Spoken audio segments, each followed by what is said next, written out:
ਜੀ ਭਾਜੀ, ਇਹ ਨਵਾਂ ਚੈਨਲ ਅਸੀਂ ਕਰਤਾ ਸ਼ੁਰੂ ਅਤੇ ਇਹਦਾ ਮਕਸਦ ਜਿਹੜਾ ਨਾ ਇਹ ਸਿਰਫ ਹੱਸਣਾ ਹਸਾਉਣਾ ਹੈ। ਕਿਸੇ ਦੀ ਕੋਈ ਦਿਲਆਜ਼ਾਰੀ ਨਹੀਂ ਹੈਗੀ ਇਹਦੇ ਵਿੱਚ। ਅਸੀਂ ਬਸ ਇਹ ਚਾਹੁੰਦੇ ਹਾਂ ਕਿ ਲੋਕ ਇਹ ਦੇਖਣ ਅਤੇ ਬੁੱਲੇ ਲੁੱਟਣ, ਮਜ਼ੇ ਲੈਣ। ਅਤੇ ਇਸੇ ਵਾਸਤੇ ਇਹਦਾ ਨਾਂ ਜਿਹੜਾ ਨਾ ਇਹ ਅਸੀਂ ਰੱਖਿਆ ਹੈ ਬਾਂਦਰ, ਬੁਲਬੁਲ ਅਤੇ ਬਿੱਲਾ।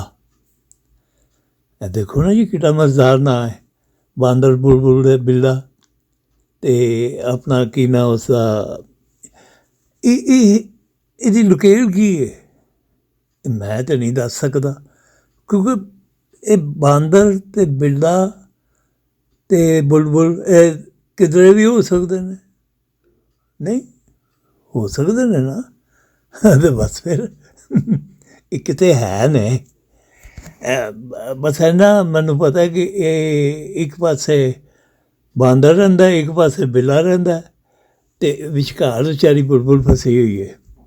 ਹੁਣ ਬਾਂਦਰ ਦਾ ਕੰਮ ਹੈ ਨਾ ਜਿਹੜਾ, ਉਹ ਤੁਹਾਨੂੰ ਪਤਾ ਹੀ ਹੈ ਸ਼ਰਾਰਤੀ ਜਿਹੀ ਮਖਲੂਕ ਹੈ।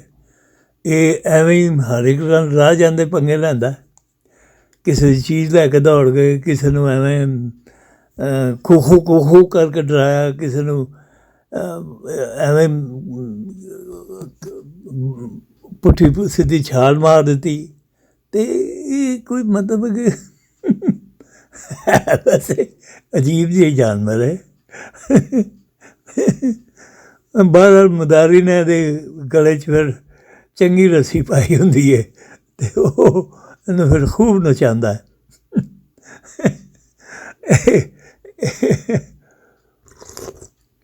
ਮਦਾਰੀ ਦੇ ਹੱਥ ਜਦੋਂ ਆ ਜਾਏ ਨਾ ਬਾਂਦਰ, ਅਤੇ ਬਸ ਫਿਰ ਉਸ ਦਾ ਉਹ ਬੜਾ ਮਜ਼ਾ ਲੈਂਦਾ ਫਿਰ ਬਾਂਦਰ ਦਾ। ਜ਼ਾਹਿਰ ਹੈ ਕਿ ਉਹਦੀ ਕਮਾਈ ਦਾ ਜ਼ਰੀਆ ਵੀ ਹੈ ਬਾਂਦਰ, ਲੇਕਿਨ ਇਹ ਬਾਂਦਰ ਜਿਹੜਾ ਨਾ ਇਹ ਖੁੱਲ੍ਹਾ ਫਿਰ ਰਿਹਾ, ਇਹ ਕਿਸੇ ਮਦਾਰੀ ਸ਼ਦਾਰੀ ਦੇ ਕਬਜ਼ੇ 'ਚ ਨਹੀਂ ਹੈਗਾ। ਉਂਝ ਭਾਵੇਂ ਮਤਲਬ ਮਦਾਰੀ ਦੇ ਥੱਲੇ ਲੱਗਾ ਹੋਇਆ ਹੋਵੇ, ਮਦਾਰੀ ਦੇ ਇਸ਼ਾਰੇ ਜਿਹੜੇ ਨੇ ਉਹਨੂੰ ਫੜ ਫੁੜ ਕੇ ਅਤੇ ਉਹਦੇ 'ਤੇ ਅਮਲ ਵੀ ਕਰਦਾ ਹੋਵੇ। ਲੇਕਿਨ ਇਹਦਾ ਜਿਹੜਾ ਮਸਲਾ ਨਾ, ਇਹ ਅਖਬਾਰ ਸ਼ਖਬਾਰ ਫੜ ਕੇ ਅਤੇ ਲੋਕਾਂ 'ਤੇ ਬੜਾ ਰੋਹਬ ਪਾਉਣਾ ਚਾਹੁੰਦਾ ਹੈ। ਅਤੇ ਹੁਣ ਦੂਜੇ ਪਾਸੇ ਬਿੱਲਾ ਹੈ, ਉਹ ਬਿੱਲਾ ਜਿਹੜਾ ਨਾ ਉਹ ਬੜੀ ਕੁੱਤੀ ਖੈਲ ਹੈ। ਉਹ ਬਸ ਉਹਦਾ ਤਾਂ ਇਹੋ ਹੀ ਕੰਮ ਹੈ ਕਿ ਕੁਛ ਮਿਲੇ ਅਤੇ ਉਹ ਮੈਂ ਉਧੇੜ ਕੇ ਖਾ ਜਾਵਾਂ। ਅਤੇ ਉਹ ਲੱਗਾ ਰਹਿੰਦਾ ਉਹ ਆਪਣੇ ਕੰਮਾਂ 'ਚ ਹੀ। ਅਤੇ ਉਹਨੂੰ ਬਾਂਦਰ ਦੇ ਉੱਤੇ ਵੈਸੇ ਬੜੀ ਤਪ ਚੜ੍ਹਦੀ ਹੈ, ਕਿਉਂਕਿ ਬਿੱਲੇ ਨੂੰ ਪੜ੍ਹਾਈ ਲਿਖਾਈ ਨਾਲ ਤਾਂ ਕੋਈ ਗਰਜ਼ ਹੀ ਨਹੀਂ ਨਾ।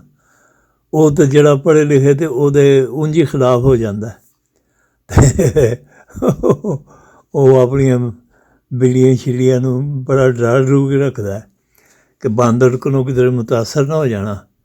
ਬਾਂਦਰ ਜਿਹੜਾ ਅਖਬਾਰ ਫੜ ਕੇ ਫਿਰਦਾ ਨਾ ਜੰਗਲ ਵਿੱਚ, ਜੰਗਲ ਤਾਂ ਖੈਰ ਨਹੀਂ ਹੁਣ ਮਤਲਬ ਕਿ ਜੰਗਲ ਕਹਿ ਵੀ ਲਵੋ, ਬਾਹਰ ਕੋਈ ਵੀ ਜਗ੍ਹਾ ਹੈ, ਮੈਨੂੰ ਨਹੀਂ ਪਤਾ ਕਿਹੜੀ ਜਗ੍ਹਾ ਹੈ। ਅਤੇ ਇਹ ਹੁਣ ਉੱਥੇ ਜਨਾਬ ਬਿੱਲੇ ਦਾ ਵੀ ਖਰੂਦ ਹੈ ਚੰਗਾ ਭਲਾ, ਅਤੇ ਉਹ ਜਨਾਬ ਬਾਂਦਰ ਦੇ ਉੱਤੇ ਬੜੀ ਕੌਲ ਰੱਖਦਾ ਕਿ ਇਹ ਅਖਬਾਰ ਸ਼ਖਬਾਰ ਫੜ ਕੇ ਸਾਡੇ 'ਤੇ ਰੋਹਬ ਕਿਉਂ ਪਾਉਂਦਾ। ਅਤੇ ਉਹ ਫਿਰ ਆਪਣਾ ਝਪਟ ਛਪਟ ਵੀ ਇਹਨਾਂ ਦੀ ਹੁੰਦੀ ਰਹਿੰਦੀ ਹੈ। ਹੁਣ ਬਾਂਦਰ ਮਤਲਬ ਕਿ ਬਿੱਲੇ ਕੋਲੋਂ ਤਾਂ ਤਕੜਾ ਹੀ ਹੈ, ਅਤੇ ਬਿੱਲੇ ਨੂੰ ਕਿਸੇ ਵੇਲੇ ਬੇਖਬਰੀ 'ਚ ਉਹ ਆ ਕੇ ਉਹਦੇ ਸਿਰ 'ਤੇ ਲੱਪੜ ਜਿਹਾ ਮਾਰ ਕੇ ਦੌੜ ਜਾਂਦਾ। ਬਿੱਲਾ ਵੇਖਦਾ ਹੀ ਰਹਿ ਜਾਂਦਾ। ਉਹ ਫਿਰ ਦੂਰੋਂ ਜਾ ਕੇ ਉਹਨੂੰ ਖੂ ਕਰਕੇ ਡਰਾਉਂਦਾ ਵੀ ਹੈ, ਅਤੇ ਫਿਰ ਉਹਨੂੰ ਆਪਣਾ ਬਦਲੇ ਇੱਕ ਅੱਧਾ ਕੋਈ ਫਲ ਛਲ ਵੀ ਉਹਦੇ ਅੱਗੇ ਸੁੱਟ ਦਿੰਦਾ ਬਿੱਲੇ ਅੱਗੇ। ਅਤੇ ਬਿੱਲਾ ਫਿਰ ਉਸ ਵੇਲੇ ਖੁਸ਼ ਵੀ ਰਹਿੰਦਾ ਕਿ ਲੈ ਵੀ ਬਾਂਦਰ ਨੇ ਤਾਂ ਮੇਰੀ ਬੜੀ ਆਓ ਭਗਤ ਕੀਤੀ ਹੈ। ਅਤੇ ਤੀਜੇ ਪਾਸੇ ਇੱਕ ਬੁਲਬੁਲ ਹੈ, ਉਹ ਬੁਲਬੁਲ ਵੀ ਦੇਖੋ ਨਾ ਜੀ, ਉਹਦਾ ਵੀ ਘੌਂਸਲਾ ਹੈ, ਉਹਨੂੰ ਆਪਣੇ ਘੌਂਸਲੇ ਦੀ ਪਈ ਰਹਿੰਦੀ ਹੈ ਹਰ ਵੇਲੇ, ਕਿਉਂਕਿ ਬਿੱਲਾ ਜਿਹੜਾ ਹੈ ਇਹ ਬਾਸ ਤਾਂ ਨਹੀਂ ਆਉਂਦਾ ਉੱਥੇ ਚੱਕਰ ਚੁੱਕਰ ਲਾਉਣ ਤੋਂ, ਲੇਕਿਨ ਬੁਲਬੁਲ ਵੀ ਫਿਰ ਹੁਸ਼ਿਆਰ ਹੈ, ਉਹਨੇ ਕੋਈ ਨਾ ਕੋਈ ਸਰਬੰਧ ਕੀਤਾ ਹੁੰਦਾ ਹੈ ਕਿ ਬਿੱਲਾ ਉੱਥੇ ਨਾ ਆਵੇ, ਕਿ ਕਦੀ ਉੱਥੇ ਕੋਈ ਆਪਣਾ ਕਿਸੇ 2-4 ਹੋਰ ਬੁਲਬੁਲਾਂ ਨੂੰ ਇਕੱਠਾ ਕਰਕੇ ਅਤੇ ਉਹ ਬਿੱਲੇ 'ਤੇ ਫਿਰ ਝਪਟਦੀਆਂ ਵੀ ਨੇ, ਅਤੇ ਬਿੱਲੇ ਨੂੰ ਫਿਰ ਠੂੰਗੇ ਛੂੰਗੇ ਵੀ ਮਾਰ ਕੇ ਦੌੜ ਜਾਂਦੀਆਂ ਨੇ, ਅਤੇ ਉਹ ਫਿਰ ਬਿੱਲਾ ਕੋਸ਼ਿਸ਼ ਤਾਂ ਕਰਦਾ, ਲੇਕਿਨ ਨਹੀਂ, ਬੁਲਬੁਲ ਦੇ ਘੌਂਸਲੇ ਤੱਕ ਨਹੀਂ ਪਹੁੰਚ ਸਕਦਾ। ਅਤੇ ਇਹ ਤਿੰਨਾਂ ਦੇ ਆਪਣੇ ਆਪਣੇ ਮਫਾਦਾਤ ਨੇ। ਬੁਲਬੁਲ ਜਿਹੜਾ ਉਹ ਵਿਚਾਰਾ ਜਾਂ ਵਿਚਾਰੀ ਜੋ ਵੀ ਹੈ, ਉਹ ਤਾਂ ਬਸ ਹਰ ਵੇਲੇ ਗਾਣੇ ਗਾਉਣਾ ਚਾਹੁੰਦੀ ਹੈ, ਮਿਊਜ਼ਿਕ ਸੁਣਾਉਣਾ ਚਾਹੁੰਦੀ ਹੈ ਲੋਕਾਂ ਨੂੰ, ਬੜੀ ਖੂਬਸੂਰਤ ਤਰਜ਼ਾਂ ਦੇ ਨਾਲ ਆਵਾਜ਼ਾਂ ਕੱਢਦੀ ਹੈ, ਅਤੇ ਲੋਕ ਆਉਣ ਜਾਣ ਵਾਲੇ ਦੂਸਰੇ ਪਰਿੰਦੇ ਆ ਜਾਨਵਰ ਸਭ ਬੜੇ ਮਹਿਜ਼ੂਜ਼ ਹੁੰਦੇ ਨੇ ਉਹਦੇ ਗਾਣਾ ਗਾਉਣ ਤੋਂ। ਅਤੇ ਇਹ ਆਪਣਾ ਇੱਕ ਦਿਨ ਦੀ ਗੱਲ ਹੈ ਕਿ ਹੁਣ ਬਿੱਲਾ ਜਿਹੜਾ ਨਾ, ਇਹ ਦੂਰੋਂ ਕਿਧਰੇ ਲਗਾ ਆ ਰਿਹਾ, ਅਤੇ ਉਹਨੂੰ ਨਜ਼ਰ ਆਉਂਦਾ ਕਿ ਬਾਂਦਰ ਲੱਤ 'ਤੇ ਲੱਤ ਰੱਖ ਕੇ ਇੱਕ ਦਰਖਤ ਦੇ ਨਾਲ ਟੇਕ ਲਾ ਕੇ, ਅਤੇ ਉਹ ਕਿਸੇ ਦੀ ਐਨਕ ਵੀ ਚੁਰਾ ਕੇ ਲਿਆਇਆ ਹੋਇਆ, ਅਤੇ ਉਹ ਲਾ ਕੇ ਅਤੇ ਅਖਬਾਰ ਪੜ੍ਹਨ ਦਾ ਡਰਾਮਾ ਕਰ ਰਿਹਾ। ਹੁਣ ਬਿੱਲੇ ਨੂੰ ਪਤਾ ਹੈ ਅਖਬਾਰ 'ਤੇ ਇਹਨੇ ਵਿਚਾਰੇ ਨੇ ਕੀ ਪੜ੍ਹਨਾ, ਇਹਨੂੰ ਕੋਈ ਅੰਗਰੇਜ਼ੀ ਜਾਂ ਉਰਦੂ ਜਾਂ ਪੰਜਾਬੀ ਕੋਈ ਆਉਂਦੀ ਤਾਂ ਨਹੀਂ ਨਾ ਸਪੈਨਿਸ਼ ਨਾ ਫਰੈਂਚ, ਕੁਛ ਵੀ ਨਹੀਂ ਆਉਂਦਾ ਉਹਨੂੰ, ਉਹ ਬਸ ਖੂ ਹੀ ਕਰ ਸਕਦਾ। ਅਤੇ ਇਸ ਵਾਸਤੇ ਬਿੱਲੇ ਨੂੰ ਪੱਕਾ ਪਤਾ ਹੈ ਕਿ ਇਹ ਅਖਬਾਰ ਨਹੀਂ ਪੜ੍ਹਦਾ, ਇਹ ਸਿਰਫ ਰੋਅਬ ਪਾਉਂਦਾ। ਬਾਕੀ ਜਿਹੜੇ ਦੂਸਰੇ ਜਾਨਵਰ ਨੇ ਉਹਨਾਂ ਨੂੰ ਐਡਾ ਸਮਝ ਨਹੀਂ, ਉਹ ਬਾਂਦਰ ਦੀ ਇਸ ਗੱਲ ਤੋਂ ਆਪਣਾ ਮਰੂਬ ਹੋ ਜਾਂਦੇ ਨੇ ਕਿ ਹਾਂ ਬਈ ਬਾਂਦਰ ਬੜਾ ਪੜ੍ਹਿਆ ਲਿਖਿਆ ਹੈ, ਇਹ ਐਨਕ ਸ਼ੈਨਕ ਲਾ ਕੇ ਅਖਬਾਰ ਵੀ ਪੜ੍ਹਦਾ। ਅਤੇ ਹੁਣ ਬਿੱਲੇ ਨੇ ਦੇਖਿਆ ਦੂਰੋਂ ਕਿ ਜਨਾਬ ਬਾਂਦਰ ਲੱਤ 'ਤੇ ਲੱਤ ਰੱਖ ਕੇ ਦਰਖਤ ਨਾਲ ਟੇਕ ਲਾ ਕੇ ਅਤੇ ਬੜੇ ਮਜ਼ੇ ਨਾਲ ਅਖਬਾਰ ਪੜ੍ਹ ਰਿਹਾ, ਅਤੇ ਆਪਣਾ ਬਿੱਲੇ ਨੇ ਸੋਚਿਆ ਕਿ ਯਾਰ ਅੱਜ ਇਹਨੂੰ ਥੋੜ੍ਹਾ ਜਿਹਾ ਮਜ਼ਾ ਤਾਂ ਸਿਖਾਵਾਂ, ਇਹਨੇ ਕੀ ਡਰਾਮਾ ਲਾਇਆ ਹੈ। ਉਹ ਬਿੱਲਾ ਜ਼ਰਾ ਵੱਲ ਪਾ ਕੇ ਨਾ ਪਰੇ ਦੀ ਆਇਆ ਅਤੇ ਦਰਖਤ ਦੇ ਪਿਛਲੇ ਪਾਸਿਓਂ ਉੱਤੇ ਚੜ੍ਹ ਗਿਆ ਦਰਖਤ ਦੇ। ਉਹ ਕਾਫੀ ਉੱਚੇ ਜਾ ਕੇ ਨਾ, ਅਤੇ ਉਹਨੇ ਉੱਥੋਂ ਦਰਖਤ ਤੋਂ ਇੱਕ ਵੱਡਾ ਜਿਹਾ ਫਲ ਤੋੜਿਆ, ਅਤੇ ਬਾਂਦਰ ਦੀ ਟੋਟਣੀ ਦਾ ਨਿਸ਼ਾਨਾ ਲੈ ਕੇ ਨਾ ਅਤੇ ਆਰਾਮ ਨਾਲ ਛੱਡ ਦਿੱਤਾ ਉੱਥੋਂ।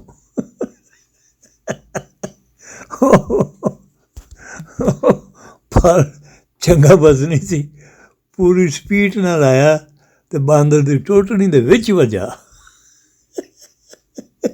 ਉਹ ਬਾਂਦਰ ਵਿਚਾਰਾ ਇਸ ਬੁਰੀ ਤਰ੍ਹਾਂ ਹੜਬੜਾ ਗਿਆ ਕਿ ਉਹਨੇ ਕੋਈ 3 ਫੁੱਟ ਉੱਚੀ ਛਾਲ ਮਾਰੀ ਅਤੇ ਪਰਾਂ ਜਾ ਕੇ ਡਿੱਗਾ। ਉਹਨੂੰ ਕੋਈ ਪਤਾ ਨਹੀਂ ਉਹਦਾ ਅਖਬਾਰ ਕਿੱਧਰ ਗਿਆ, ਉਹਦੀ ਐਨਕ ਕਿੱਧਰ ਗਈ ਹੈ, ਅਤੇ ਹੜਬੜਾ ਕੇ ਕਦੀ ਇੱਧਰ ਦੌੜੇ ਕਦੀ ਉੱਧਰ ਦੌੜੇ, ਉਹਨੂੰ ਸਮਝ ਨਾ ਆਵੇ ਕਿ ਇਹ ਹੋਇਆ ਕੀ ਹੈ। ਅਤੇ ਉਸ ਤੋਂ ਬਾਅਦ ਬਿੱਲੇ ਨੇ ਉੱਤੋਂ ਥੋੜ੍ਹਾ ਮਿਆਉਂ ਜਿਹਾ ਕੀਤਾ, ਅਤੇ ਬਾਂਦਰ ਨੇ ਉੱਤੇ ਤੱਕਿਆ, ਉਹਨੇ ਕਿਹਾ ਓਹੋ ਅੱਛਾ ਇਹਨੇ ਕੋਈ ਮੇਰੇ ਨਾਲ ਹਰਕਤ ਕੀਤੀ ਹੈ। ਅਤੇ ਬਾਂਦਰ ਜਨਾਬ ਦੜ ਵੱਟ ਗਿਆ। ਉਹਨੇ ਕਿਹਾ ਇਹਨੂੰ ਇਸ ਵੇਲੇ ਤਾਂ ਮੈਂ ਕੁਛ ਨਹੀਂ ਕਹਿੰਦਾ, ਅਤੇ ਇਹਨੂੰ ਫਿਰ ਮੈਂ ਨਿਬੜਨਾ ਵਾ ਕਿਸੇ ਹੋਰ ਚੱਕਰ 'ਚ ਲਿਆ ਕੇ। ਉੱਧਰੋਂ ਬੁਲਬੁਲ ਜਿਹੜੀ ਹੈ ਉਹ ਸਭ ਤੋਂ ਉੱਚੇ ਟਾਹਣ 'ਤੇ ਬੈਠੀ ਗਾਣੇ ਗਾ ਰਹੀ ਹੈ, ਉਹਨੂੰ ਕਿਸੇ ਗੱਲ ਦਾ ਪਤਾ ਹੀ ਨਹੀਂ ਕਿ ਥੱਲੇ ਕੀ ਹੋਇਆ। ਉਹ ਬਿੱਲਾ ਵੈਸੇ ਹੈ ਬੜੀ ਕੁੱਤੀ ਸ਼ੈ ਸੀ, ਬੜੀ ਉਹ ਜਨਾਬ ਬੜੇ ਵੱਟ ਦੇ ਅੰਦਰ ਫਿਰਦੇ ਹੁੰਦੇ ਸਨ ਕਿ ਇਹ ਕੋਈ ਗਾਣੇ ਕਿਸ ਤਰ੍ਹਾਂ ਗਾ ਰਿਹਾ ਹੈ ਅਤੇ ਕੋਈ ਆਪਣਾ ਅਖਬਾਰ ਕਿਸ ਤਰ੍ਹਾਂ ਪੜ੍ਹ ਰਿਹਾ ਹੈ, ਜਾਂ ਉਹਦੇ ਬਸ ਹਰ ਇੱਕ ਨਾਲ ਖੁਦਾ ਵਾਸਤੇ ਦਾ ਹੀ ਬੈਰ ਸੀ। ਅਤੇ ਉਹ ਜਨਾਬ ਹੁਣ ਉਹ ਇੱਕ ਪਾਸੇ ਉਹਨੇ ਬੁਲਬੁਲ ਵੱਲ ਵੀ ਵੇਖਿਆ, ਤੇ ਬੁਲਬੁਲ ਨੂੰ ਇੱਕ ਬੜਾ ਵੱਡਾ ਸਾਰਾ ਪਰਿੰਦਾ ਸੀ, ਹੁਣ ਉਹਦਾ ਮੈਨੂੰ ਨਾਂ ਨਹੀਂ ਯਾਦ ਰਿਹਾ। ਉਹ ਬੁਲਬੁਲ ਦੇ ਗਾਣੇ ਬੜੇ ਪਸੰਦ ਕਰਦਾ ਸੀ, ਕੋਈ ਮਿਊਜ਼ਿਕ ਲਵਰ ਸੀ ਉਹ। ਅਤੇ ਉਹ ਜਿਸਲੇ ਬੁਲਬੁਲ ਗਾਉਂਦੀ ਸੀ ਨਾ, ਅਤੇ ਉਹ ਪਰਾਂ ਬੈਠ ਕੇ ਅਤੇ ਉਹਦੇ ਗਾਣੇ ਦਾ ਮਜ਼ਾ ਲੈਂਦਾ ਸੀ। ਹੁਣ ਉਹ ਬਿੱਲਾ ਜਿਹੜਾ ਨਾ, ਉਹ ਬਾਂਦਰ ਤੋਂ ਫਾਰਗ ਹੋ ਕੇ ਅਤੇ ਬੁਲਬੁਲ ਵਾਲਾ ਨੇ ਧਿਆਨ ਕੀਤਾ, ਅਤੇ ਦੂਰੋਂ ਉਹਨੂੰ ਉਹ ਪਰਿੰਦਾ ਵੀ ਵੇਖਦਾ ਸੀ।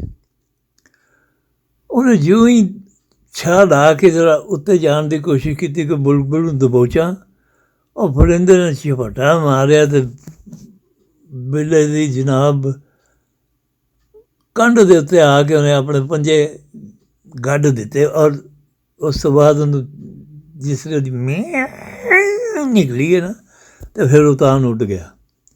ਅਤੇ ਉਹ ਇਸ ਚੱਕਰ 'ਚ ਉਹ ਆਪਣਾ ਬਿੱਲਾ ਜਿਹੜਾ ਉਹ ਬੈਲੈਂਸ ਹੀ ਨਾ ਰੱਖ ਸਕੇ, ਅਤੇ ਪਟਕ ਕਰਕੇ ਉੱਤੋਂ ਠਾਹ ਥੱਲੇ ਡਿੱਗਾ। ਉਹ ਥੱਲੇ ਡਿੱਗਾ ਅਤੇ ਬਾਂਦਰ ਦੇ ਹੱਥ 'ਤੇ ਜਨਾਬ ਮੌਕਾ ਆ ਗਿਆ। ਬਾਂਦਰ ਭੱਜਿਆ ਹੋਇਆ ਅਤੇ ਉਹ ਹੋਈ ਸੀ ਉਹ ਜਿਹੜਾ ਫਲ ਸੀ ਨਾ ਵੱਡਾ ਸਾਰਾ, ਉਹਨੇ ਚੁੱਕ ਕੇ ਉਸੇ ਤਰ੍ਹਾਂ ਹੀ ਉਹਦੀ ਟੋਟਣੀ 'ਚ ਮਾਰਿਆ। ਉਹ ਮੈਨੂੰ ਹਿਆਉ ਹਿਆਉ ਕਰਦਾ ਦੌੜਿਆ, ਬਾਂਦਰ ਵੀ ਉਹਦੇ ਪਿੱਛੇ ਪਿੱਛੇ। ਖੂਬ ਉਹਨਾਂ ਨੇ ਚੱਕਰ ਲਾਇਆ ਇੱਧਰ ਉੱਧਰ ਅਤੇ ਉਹ ਬੁਲਬੁਲ ਜਿਹੜੀ ਉਹਨੂੰ ਸਮਝ ਲੱਗ ਗਈ ਕਿ ਇਹ ਬਿੱਲਾ ਮੇਰੇ 'ਤੇ ਅਟੈਕ ਪਿਆ ਕਰਦਾ ਸੀ, ਅਤੇ ਉਹਨੇ ਵੀ ਜਨਾਬ ਫਿਰ ਉੱਤੋਂ ਦੀ ਝਪੱਟਾ ਮਾਰ ਕੇ ਨਾ, ਅਤੇ ਬਿੱਲੇ ਦੇ ਕੰਨ 'ਤੇ ਚੁੰਝ ਮਾਰ ਕੇ ਉੱਡ ਗਈ। ਅਤੇ ਇਹ ਸਭ ਕੁਛ ਹੀ ਚੱਲਦਾ ਰਿਹਾ, ਅਤੇ ਹੁਣ ਦੇਖੋ ਅੱਗੇ ਕੀ ਹੁੰਦਾ।